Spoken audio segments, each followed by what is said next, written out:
Hello. So my name is Sean Moore. I am the pastor of Living Spirit Church, which is located in South Minneapolis in Minnesota. I should probably do a little explanation about how we got to this point here. So I've spent my whole entire ministerial career planting churches. So I've planted two of them over the last 10 years, and I was assigned to Living Spirit Church because of my ability to plant churches. So Living Spirit is an established church that a black church and a white church combined 10 years ago, and now they're looking at doing something new. So I've been appointed to help kind of drive the work forward in doing so. This first year, I am the associate pastor of Living Spirit Church, where the senior pastor will be retiring the next, I think, June. And come June of 2021, a couple months from now, I will be the senior pastor of Living Spirit Church. And so I was asked to go to this nonprofit leadership academy through Dakota Wesley University to kind of get my chops kind of sharpened up as what it means to take upon an established organization. And so this is why I'm here. And now for the strategic plan. So we want to be about radical hospitality, passionate worship, intentional faith development, risk-taking, and generosity. So the very first thing I did was I created what was called a CIT, which is Creative Ideas Team. This is a team that it is designed to research, design, and renew all new endeavors attempted by the church. And so its idea is to research all the best that's out there and then form it into reports, giving it to the church, and then holding the church accountable for doing those things. And so what we decided to do a SWOT, which is strengths and weaknesses, opportunities and threats. And so we did that this year, and I came across a few things that I think are very important to the growth of the church. Again, I believe that planting a church and growing a church are pretty much the same thing, except for when you're trying to grow an established church, you have to break some cultural nuances that got you there. And in a church plant, you don't have those old histories to do this to go back to. So I think it's pretty much the same thing. So we recognize that we have the same amount of people who are coming into our online service, but we have less people that want to commit to being a church member. Like, I will join your service. I will participate on Sunday mornings. I will participate in a group of sorts, but I won't join. So that's a new phenomena that we're seeing, and I have to just kind of deal with that. So the CIT team got together, and we created a new mission statement that got approved by the church. So the new mission statement for the church is it's sharing God's abundant love through justice, generosity, and faith. Again, it is sharing God's abundant love through justice, generosity, and faith. And we put that forward last month to the church board, and it got approved, which is miraculous.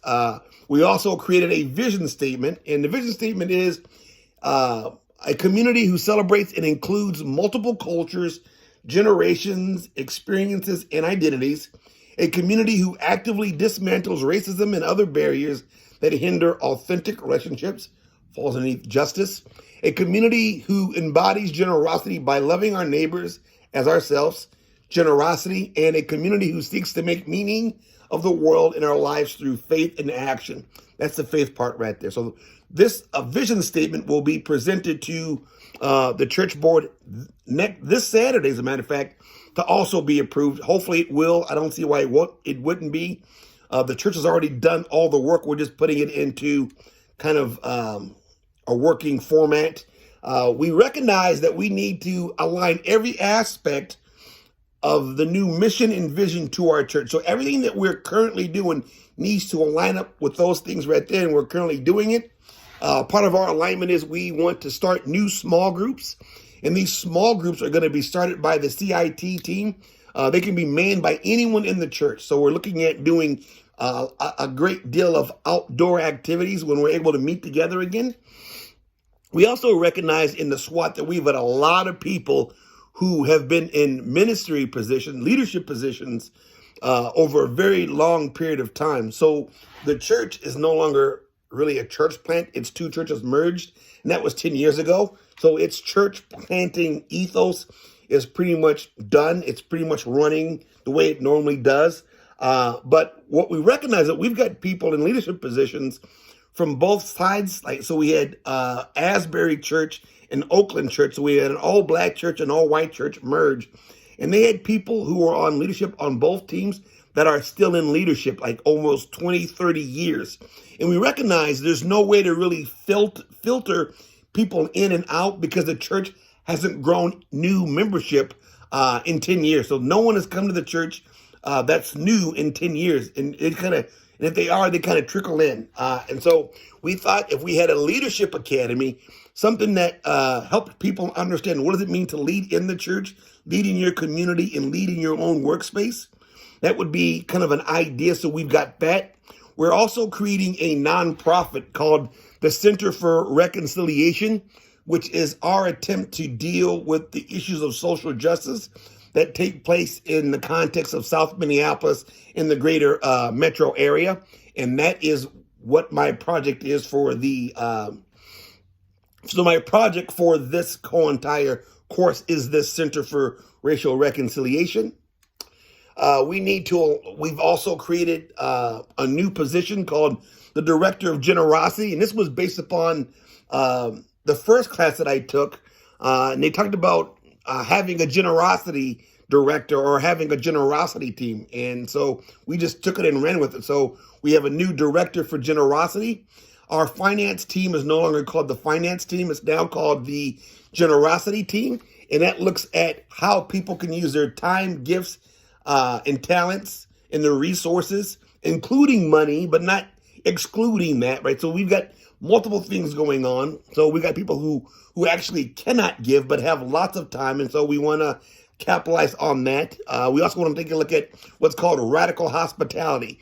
So we want to do some new and fresh things that way also. So what's our plan? Our plan is 30 new worship attendees on a Sunday morning. So we want to have 30 new people join the church.